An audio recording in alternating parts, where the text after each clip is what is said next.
Last 1 வீக்காகவே என் பையன் நைட்டில் சரியாகவே தூங்க மாட்டேன்ட்டான். தொட்டிலில் தூங்கும்போது திடீர்னு அழுதுகிட்டே எந்திரிச்சான். அப்புறம் தான் எங்கள் அம்மாச்சி சொன்னாங்க, பயந்துருப்பான், இதுக்கு கோபால்பட்டியில் போய் மந்திரிச்சு கயிறு போட்டு வந்தா சரியாயிரும் அப்படின்னு சொன்னாங்க.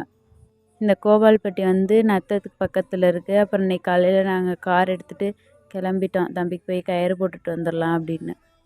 நாங்கள் தான் ஃபஸ்ட்டாக போனோம். போனோடனே சாமிக்கு தேங்காய், வாழைப்பழம், சூடம், வெத்தலைலாம் வாங்கிட்டு வந்து கொடுக்க சொன்னாங்க. வாங்கிட்டு வந்து கொடுத்தோன்னே அங்கேருந்து சாமிக்கெல்லாம் அந்த தேங்காய், வாழைப்பழத்தை வச்சு பூஜை போட்டுட்டு சாமி கும்பிட்டுட்டு தம்பிக்கு சரியாகணும் அப்படின்னு அவங்க கயிறு போட்டு விட்டாங்க.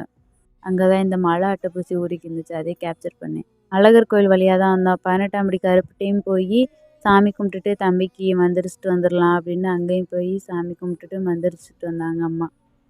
அப்புறம் நாங்கள் காரை இந்த தேர் பக்கத்தில் தான் பார்க் பண்ணியிருந்தோம். சரி, நான் அந்த தேரையும் உங்களுக்கு வீடியோ எடுத்து காமிச்சிட்டு அப்புறம் அங்கே போய் ஸ்நாக்ஸ் வாங்கலான்னு பார்க்கையில தண்ணிப்பழம், அன்னாச்சி பழம், மாங்காய் அதெல்லாம் ஸ்லைஸ் பண்ணி வச்சுருந்தாங்க. அதையும் தேவையான அளவுக்கு வாங்கிட்டு ஸ்வீட் கார்னும் வாங்கிட்டு அப்புறம் அழகர் கோயில் ஸ்பெஷல் இந்த சம்பா தோசையை வாங்கிட்டு வீட்டுக்கு வந்துட்டோம். இப்போ தம்பி நல்லா தூங்குறான்.